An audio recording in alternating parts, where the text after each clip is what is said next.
Hi, I'm Ricky Fort and welcome to the Real Estate 101 podcast. Join me as I lift the lid on the real estate industry and share some great stories from behind the scenes. Like and subscribe and enjoy this episode. Welcome everybody, Ricky Fort here from Geelong Real Estate Co. I've got two very special guests on the podcast today. They've got no idea what they're doing here or what we're going to be discussing, which kind of makes it fun. We've actually got three guests. We'll do a little snippet, but Jess and Jake Munday and little baby Isla. Welcome, guys. Thank you. Thank you. Thanks for having us. Good work. So first time on a podcast, they've already said that they're going to go off and branch off and do their own thing. But guys, so the idea of the podcast is we get people on just from across Geelong of our network of people that have done well in or not done well, just basically to share stories. And obviously, Jake, we met through the Small Business Excellence Awards last year, and I've kind of known of both of you guys from just growing in Geelong. Right? It's a small place, everyone knows everyone. But yeah, so I just wanted to kind of get you guys on just to talk about your story and obviously around the businesses from that side of things and things that you guys have done together.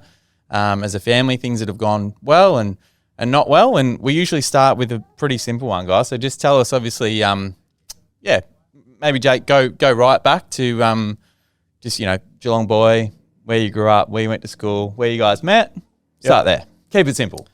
I did most of my growing up in Lara, and then eventually came back to Geelong when I was 23, I think. And then it was through one of my mates that I met, Jess. Jess was working at Cotton On, and he told me about this. He was your assistant, anyway. And he kept talking about her, and I said, "Oh, what's her Instagram profile?" And I tried. Let me have a look. Let me check it out. Yeah, DM her a few times and got rejected once or twice. But then maybe after 3 months, she said yes. I tried to use my dog as a date card to get a coffee. I like that. What sort of dog? It was a French bulldog. Cute. Did that work? It totally worked. I like that. Yeah. All right. So obviously, you started there, and then obviously, where to next? Like, obviously, how long have you guys been together? And yeah. So we've been together for, how long have we been together for now? 7 years? 7 or 8 years. Yeah. Something like that. We've been married for 5.5 years. And This is a test, by the way. yeah, we've done a lot in a very short period of time. Yeah. We've had 3 kids. We've moved house. How many times? 3 times. 3 times. We've built a business. So it's been really busy. Probably 5 or 6, or probably Yeah, 6 lots or of- 7 or 8 times. I Yeah, think. lots of trips. Yeah. So it's been a busy number of years, that's for sure. Tell us about the first business, obviously, like potentially, maybe Jake, because you were doing things obviously before meeting Jess. So I know you guys you're probably here to talk more about what you've done since meeting and that sort of stuff. But just a brief background, one of the questions I like to ask is, do you come from an entrepreneurial family? So the podcast vibe is really about you are the 5 people you hang around, etc., and having your supportive partners, everything. We can hear little Isla in the background. Very cute. How old, by the way? 15 weeks, I think. Good work. So good job of even getting out of the house, let alone putting on a face and makeup and just looking $1 million. So, so Jake, go way back. Tell us where your first business is and some of those lessons. Yeah, and you did say about the family thing. I think back in the day, my pop, he's 96 now, used to be a potato farmer back in the day. And then my uncle, Rick Munday, he had a number of hotels and pubs around Geelong in Australia. Yep. And my dad used to, buy and sell caravans. We used to live on the highway. So kind of growing up was, around business and wheeling and dealing. And seeing, how to make money, I guess. And then through school, when smartphones were kind of a thing, I was kind of buying and selling phones on eBay just to flip and make some money. Yeah. But then I quit school. Dad said, you have to get a full-time job. So I got a full-time job when I was, end of year 11. I wasn't going to pass year 12, that's for sure. What school? I went to Geelong Baptist College. Yep. Up in, and you, Jess? I'm from Adelaide. Oh, right. Well, you've got the twang. You haven't got the Adelaide twang. It comes out. Does it? I do. Maybe we just had a few shardies or something. Just say, Certain words. how are the plants in here? Plants. Yeah, of course. That whole thing. Yeah. Yep. So, and then maybe fast forward a little bit. So you've got that entrepreneurial. What was your first kind of like big boy into business? It was a Facebook page that I purchased for $5,000, had 400,000 followers, and thought I'd be able to sell $1 to maybe 1% of that audience and make some money. But then a lot of the audiences were in the US. So anyway, long story short, posted a lot of viral dog photos. It went viral, went from 400,000 followers to 1 million followers, and then used it as a vehicle to be an affiliate marketer. So I was essentially selling other people's products through the Facebook audience. Grew to 4-point-something million followers, and I was earning anywhere from $10,000 to $40,000 a month. Jeez. And that was, kind of what set me up the first time, getting the online experience. Yep. I ended up flipping it to a US company. Yep. And that set me up to, get some profit. And then you went on to sell that. Yeah. You sold that? Sold that for $500,000. Do you have a good accountant? I did, yeah. Had a good accountant. Anyone you want to drop names or anything? Matt LeMay and Dylan. Yep. From Advisory Partners. Because obviously, and going back to it's all about the team and having people around you. It's very hard, whether it be your wife or you need success comes from a team usually. Like you've got that background, like selling secondhand phones. Like you're a hustler from way back, but to take it to that next level, it needs a team. Yeah, absolutely. So let's keep going. Let's keep diving into that. So obviously you sold the Facebook page. What was the next kind of like maybe bricks and mortar business? What did that look like? So I had a lot of online businesses, and I think I used to work in an Optus store and manage Optus at a team of 20. So having the online businesses were great. Some worked, some didn't, but I missed the brick and mortar and having that customer interaction and even a team. So me and a mate, he used to wash his car each week at the Magic Hand Car Wash, and he thought he'd be able to save some money by buying the business and so his wife can get free car washes there. I like it. And he said, "You're going to run it," kind of thing. And so I thought that would be a good idea. Yep. So we bought the Magic Hand. Which one? Down in Westfield. Yep. Bottom. It's now a Star Car Wash. But bought that. And the first 3 months, being excited and doing what you do as an entrepreneur, we kind of increased the sales by 25% in the first 3 months, which was great. But then it was probably 3 to 6 months after that where I had another online business really take off, which took my attention away from that. Yeah. I guess it's a blessing and a curse having opportunities and being a hustler, because it can become distracting, right? Like you're, I don't know about you, but I've got attention span of a goldfish. So if I see something new and shiny, I was like, shit, I can make that work. Woof, I'm gone. So it's very hard to spread your brain capacity or like keep it in one space. Yeah, I can definitely relate to that. And that's probably where I think it goes back to the custom neon. The success that we've had there is because we've worked so well together. Yeah. Jess from a background of HR and people culture and processes. Yeah. What was your role, Jess, at Cotton On? So I worked in recruitment at Cotton On, and then back in Adelaide I worked in HR. So I've got a background in that, and I guess I've always sort of worked in more corporate style businesses. So, Jake coming from an entrepreneurial background and startups and things like that, it's kind of at the point where you've got to start building in processes and structures and things like that where it can get tricky for an entrepreneur. So, that's where we work really well together, because I've kind of got that background and it works really well hand in hand. Yeah. Do you feel like entrepreneur is a bit of almost a dirty word? I don't know what it is about it. It's just, I don't know. Something feels cringe when people refer to me as an entrepreneur. I'm like, I don't know if that's what I want to be. Yeah. But it's, I think it's the reality of what it is and what you do. Yeah, pretty much. And just, I think, being a hustler and just looking for opportunity. And that's definitely you two in a nutshell. So go back to your bricks and mortar. So the car wash, did you sell that? We ended up buying another one, which was presented itself on the other Westfield front. Yep. And then, long story short, after some time, we ended up selling it, which was good to get out of it before COVID. Profitable experience? No, it wasn't a profitable experience. Obviously got cash and a wage and all that along the way, but at the end of the day, what I've learned is to try and do one thing and do it well. Yeah. In the background of not just owning the car wash, I had the online business. Then we did another bricks and mortar business, the Bronx Press Juices, and then I had another online business as well. So like you're trying to spin all these plates, and at the end of the day, that's what I've learned is to try and do one thing and do it well. Yeah. I remember that juice company come on the scene like hot. out of nowhere. How did that go for you? It was good. Where did it start? It actually came from a business partner that I was involved with on an online business. And then she was going to do it with this another guy, John Kennedy.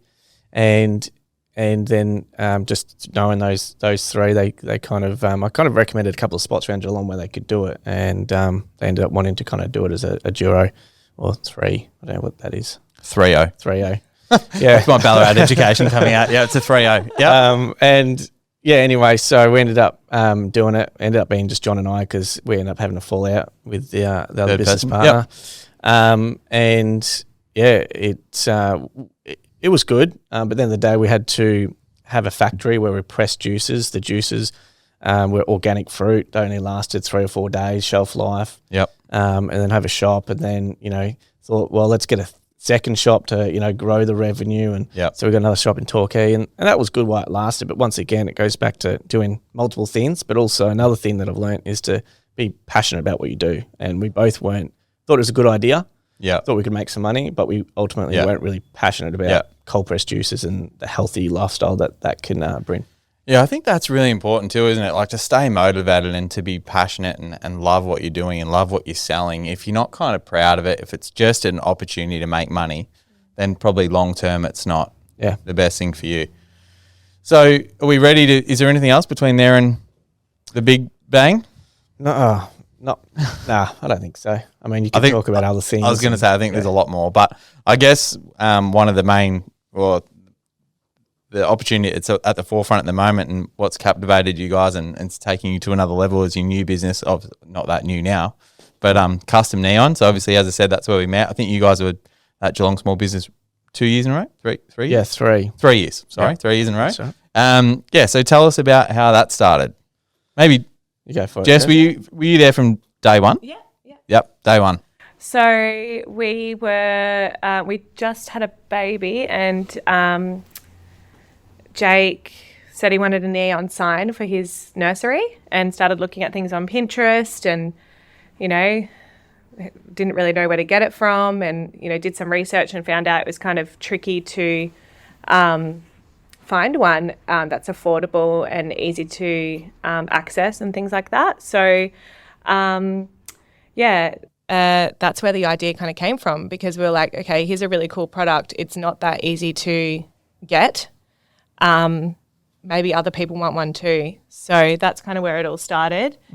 And we'd spoken about it here and there. Jake ordered one from somewhere, and is that company still around? That company's still around. Yeah, I've got to throw this in where I liked their business model. I liked what the product they did, and I essentially just asked them if they would be willing to sell their business. And they politely, said no, they're not interested. And then, I convinced Jess I wanted to get some more neons for our wedding. I wanted to go over the top, but Jess wanted to be a little bit more... Keep it classy. Yeah, like we don't Jess want is the a classy whole girl. wedding filled with neon signs. Like a couple is okay. I think I got 4 or 5 in there.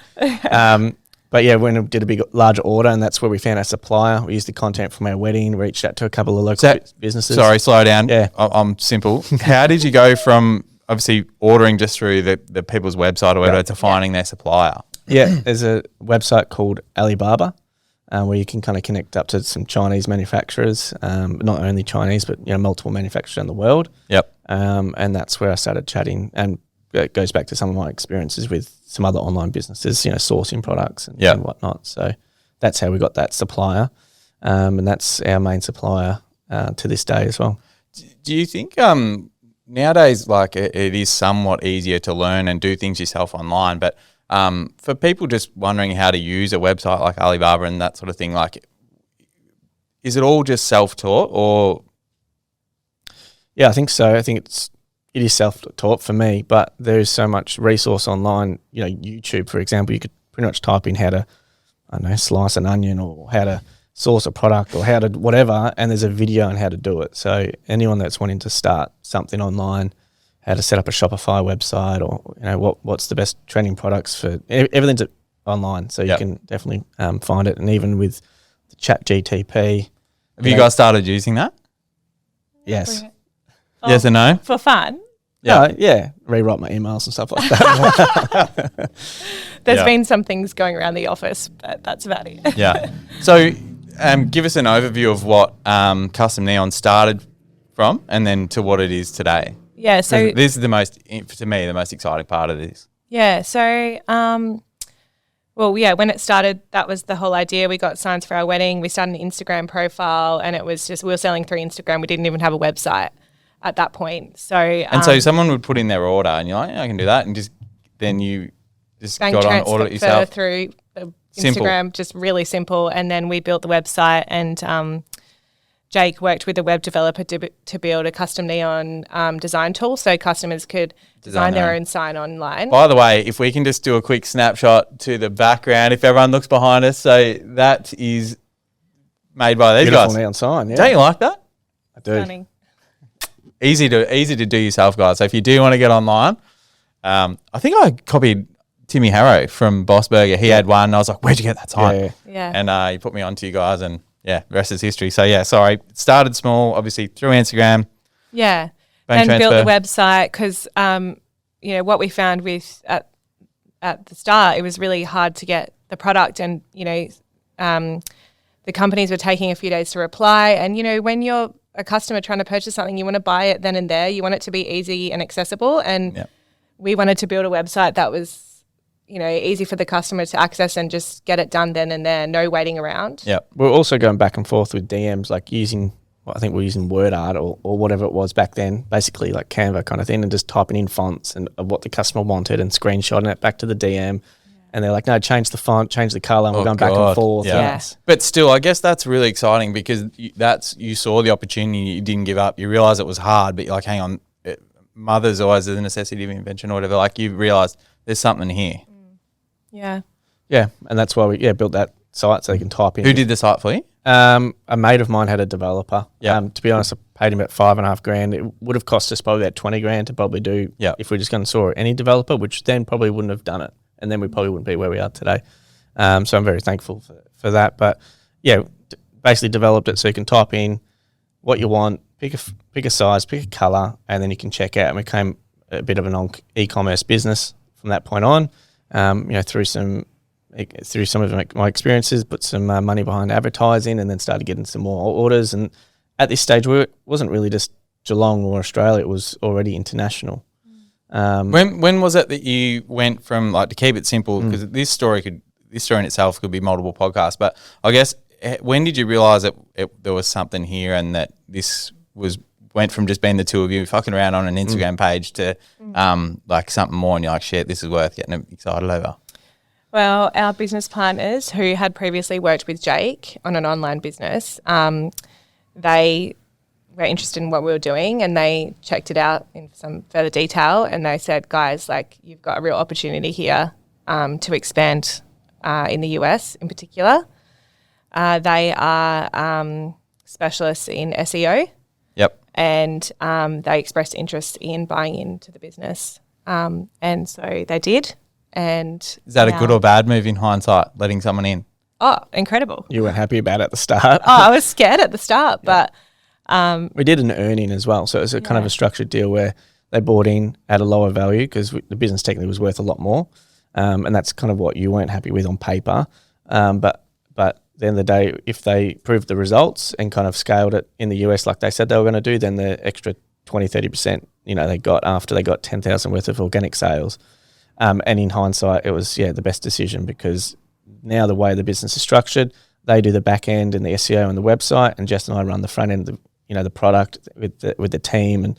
And that's where Jess's expertise definitely comes in with the team and, the HR side of things around the business, because now we've got a team of 30. So it went from Jess and I to now a team of 30-something, 35 or something. I think that's where I relate to this story a lot, especially in real estate. Is what happens is everyone's a good salesperson, and Jake, you're a seller. Like, essentially, you're a salesman. So what happens is everyone is a really good salesperson in real estate, and they're like, you know what, I'm going to open my business, because they realize how much of their income they're giving away. So they open, like me, they open their own business, and then you realize, like, I was aware before I did it, but I realized that just being a good salesperson doesn't mean you're a good business owner.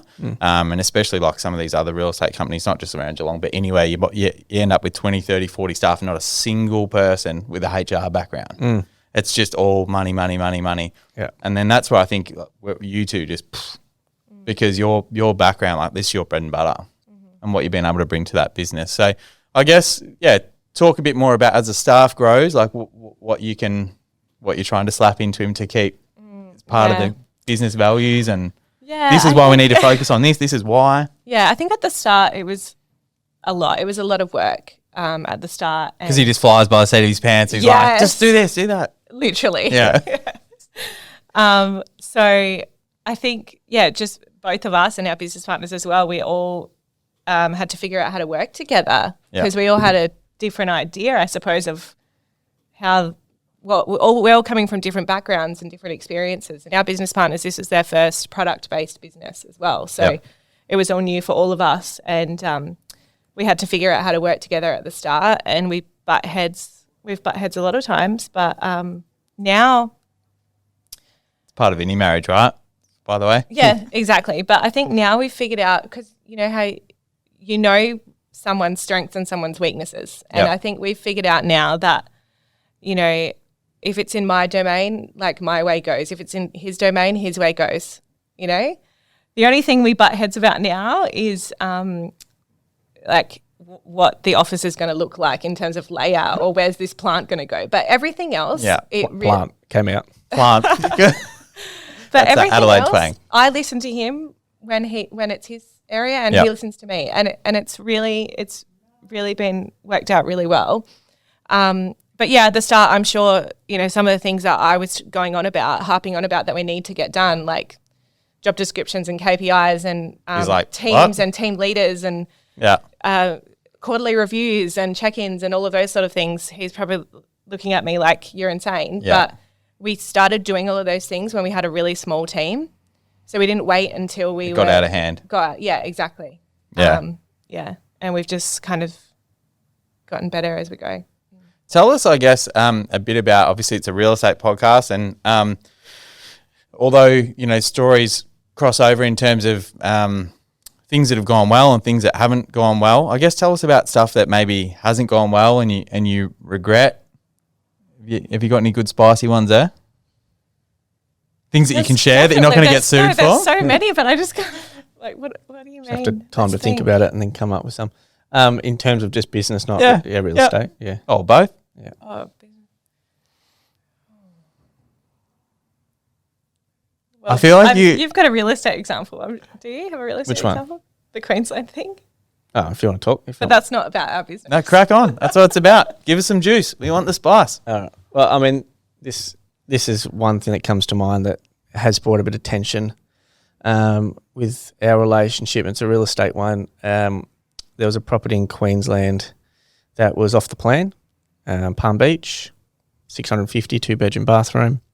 I liked off the plan because you put a small deposit down, you wait for it to be built, and then you decide kind of what you want to do with it. At the same time, we were buying 2 offices out North Geelong, which one are we in now? And they were both off the plan as well. So business is going well. We got some cash flow. We're able to put down some deposits. But Jess's concern was that we have to settle for these one day. And I'm like, we'll sort that out. But I mean, is this not the biggest, it's the future Jake's problem? And you're like, no, this is, I love it. And that's where having that network of people around you has been really good for us. We see Terry from Wealth Built Right. We catch up with him quarterly. And he sits down and kind of goes through our positions and, everything that's going on, what I'm doing, what I want to do. And we run it past each other and have that kind of person in the middle to help kind of make that decision for us. So it's not, it doesn't come into our marriage in a sense where we're butting heads. But, so I wanted this property, and they called me, and it was just after COVID. They said, look, the prices have gone up. If you still want it, that's fine, but it's going to be a little bit extra. And because it already causes tension, because she's like, why did you get it? Like, we're not even going to go there. If we want to go on a holiday, we'll just go anywhere we want. And I'm like, I don't know, I just wanted it anyway. We'll Airbnb it, or we'll do something, whatever. And anyway, so I said, look, no, the price has gone up. Let's just refund my deposit, and they'll take care of the fees and all that. So they did that. So I'm dirty on it because obviously now that's worth 900, 950. It still hasn't even settled. But it's, we had a couple of wins with our offices that we're in now, and thankful. There's always other opportunities.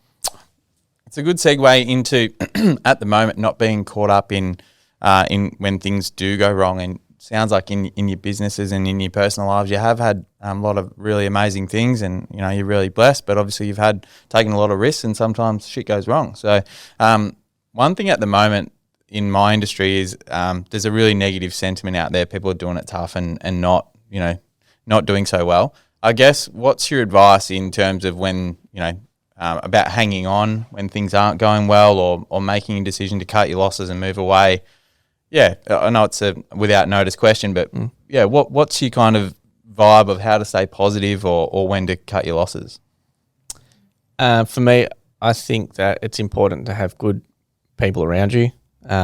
So, a financial person, an entrepreneur person, whether it be a family member, a role model, having them around you to make those decisions and kind of work out whether it be account or whatever, to work out what you're doing. Because sometimes if you leave it to your own devices, in the moment, you could potentially make the wrong decision or whatnot. So I like to, I guess give that recommendation to people to get that support network around them to throw stuff at the wall, whether it is the right thing to, walk away from or, cut your losses and move on, rather than just leave it up to yourself.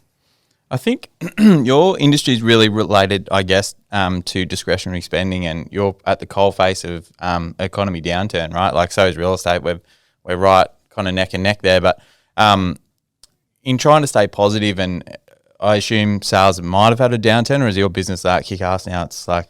Yeah, well, we've from the start, we're fifth year in business. So from the start, we've been like a kind of rocket ship. Going 2021, 2022, forecasting, 2023 to be even better. But the reality is, these things, more competitors, where the market's at with everything, it is that discretionary spending. So sales have dropped a little bit. So you've got to innovate and do things differently, which we're, in our UK market, especially about to pivot and do something different there that we haven't done before, that we definitely won't do in our other markets. Can you give us a spicy drop here, or are you holding on to that? When's it coming out? Couple of weeks. So you got time. Yeah, well, we're changing our market. I'm going to say no. Happy wife, happy life. The boss steps in. I get that. All right. So I guess in terms of like staying positive too, like around interest rates, whether it be, people don't have the discretionary spend and stuff at the moment. Lots of small businesses are doing it really tough and going under or whatever. Do you have any advice around like how to weather the storm? Is it like just cutting back on your own discretionary spend? Or is now the time to like balls to the wall, spend more marketing, like, and you two maybe yin and yang here? In the last 12 to 18 months, we put a part-time CFO, like kind of cash flow forecast financial model in our business that I use. And I think what's been helpful, and what I think would be helpful for a lot of people, it doesn't have to be a CFO person. You can find someone online through Fiverr or Upwork that does this stuff online, but actually getting real-time financial kind of modeling done in your business, so you can actually see, okay, today we had 4 staff on, we did $1,200 worth of turnover. Okay, with you plug in those figures, then it tells you what you need to pay in BAS, what you need to pay in super. Okay, what's the bottom line today? Okay, today we made $200. All right, that's fine. But actually having that real-time data, so then you can actually make real-time decisions and actually work out if you're actually a profitable business or you actually going in it blind, and a few weeks' time it'll be too late. Is that, do you think, because I just hear you talk about Fiverr and all that sort of stuff, like you're a tech savvy dude. Again, work it out. Yeah. Is that just, I don't think there's resources really out there. Like I'm big on, like the Matrix, the red pill, blue pill thing. I feel like when you start, like your feed, your news, your Google, like your Instagram, everything becomes different when you start reacting with it differently. Like when your news and all that sort of stuff, and your Algorithm. stuff. Your algorithm. Thank you. Yeah. A long way to go around saying that. Your algorithm is very positive, and it's around building business, and it's around building wealth, and Yeah. yeah. Definitely. Yeah, I see that. And it's also around kids and how to parent. Yeah, a lot of parenting videos. It's going swimmingly over here. We've got a sleeping 15 week. You said. yeah. Yeah, it's going swimmingly. Yeah, Very so good looking baby. Most of our days, like get home after kids in bed, open up our Instagram DMs, and then Jess Yep. sent me 5 different things about how to be a good dad and like how to be a good parent, co-parent, and how to raise our kids, and because we just get targeted that stuff as well. Yeah. What's next? I guess from a business perspective, outside your changes you're making in the UK. Obviously, you've got a huge portion of your business is based in the US. Are there things that we're still looking to add on, or are you like, dear God, no, please, no more? What do you? It's been really actually somewhat nice to kind of sustain for a little bit rather than because Explosive growth. and trying to keep up with it. So now we can really make educated decisions, and that's a comfortable space for me, obviously. Yeah. That's been really nice. And I think what we want to do is just we're really looking at efficiencies now. We're at that point where how can we improve the way we do things with the team that we've got? Yep. How many do we have at the moment? I think we've got 32 at the moment across the board. Yeah, across the board. So how many specifically in Australia, in the factories? Not the factories, but in North Geelong, 14. 14 in Geelong. Yeah. Yeah. So impressive, guys. Yeah. Yeah. We've got a great team. Yeah. So Awesome people. So no regrets of things that you haven't tried. Oh, you have tried. The things you regret about maybe that you could have Done differently. Mm. Yeah. I would, for customer on 2019 we wanted growth. The US was then kind of becoming our main market. And because of the growth, I was like, we need to hire some more designers to help quote out. And I kind of went a little bit rogue. And this is before we had the processes and procedures and HR Jess was at that stage probably wearing the business hat a bit rather than the HR hat. I think I also just had our second baby, child. yeah. So that'll slow you I was down. on mat leave a little bit there. I forget about these things. Yeah. And, I just went rogue and just kind of hired all these people. That person had a cousin, that cousin had a sister, and also had a team in the US in Kansas City. Yeah. And, that served the purpose. It worked well, but at the end of the day, it was short-lived because they weren't us. The right fit culturally and the whole lot. I had to fire one, and then a few left, and then we were like, why did we even go to Kansas City? It's hard to get to, so we went back to LA and built a team there. Yeah. Crazy story. I guess what's next for the Munday gang? What's happening now? What's happening now? I'm looking forward to holiday in September. Love that. Need holidays. We're definitely trying to get 2 or 3 in a year. Yep. We just finished our house renovations. Yeah. Nice. So that's good.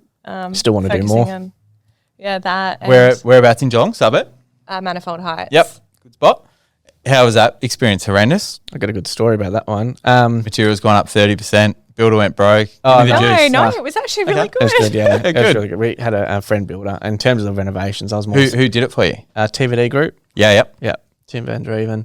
And his wife, Chrissy, who's a designer as well. So Yeah. What a combo. good combo. Yeah. Great combo. Yeah, and just did a cost plus, model Yep. with it. Made it pretty simple. Yep. And we love it. We've done some renos, and funny story, when we first got it back in 2019, it was an online auction through open negotiation. Yeah. They get you. They got me. I wasn't fully prepared, but open negotiation. We had a budget of what we thought was a budget, 1.1. Yep. And it was all of a sudden at 1.150. And Jess came home. She goes, "How are we going with the auction?" And I'm like, not good. Anyway, so it was at 1.2. She's like, There was 10 seconds left. yeah. Was it or whatever? Well, I don't even know what it was. Up in 5K increments Yeah. or whatever. And then it was at 1.2. And she's like, "Just go one more." I'm like, "Righto." And we already had, we didn't have pre-approval either, but they accepted our terms subject to finance. So I was like, why not? Right.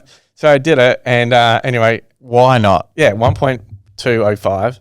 And then the seconds count down. We're like, we won the property. But as you would know, what happens when it's 5K increment? No, let's put it at 2K increments or whatever. And I'm like, oh no, we're gonna keep going another 5 or 10K here. But Yeah. anyway, ended at the other bidder left, and Jess was right. That extra 5K tipped him off. Got it. And yeah, we got it, which was good. And then we got the approval. There's a common theme here. Jess is right pretty regularly, so we need That's to right. Guys, we could keep talking for hours, but thanks so much for coming on the show. Congratulations with the business. It's really inspiring seeing young guys, but working as a team. And I really like the story that you share around lots of things go wrong, but it's how you pick yourself up and keep going. Not getting distracted with the shiny thing syndrome, like trying to be an innovator and stay on top of it, but not let it consume you, and then just focusing on quality over quantity. So, guys, thanks so much for coming on the show. Congratulations on the new bubs and the everything's kicking goals for you. I'm really happy. So, thanks for coming on the show. Thanks for having us. Thank you. Thank you.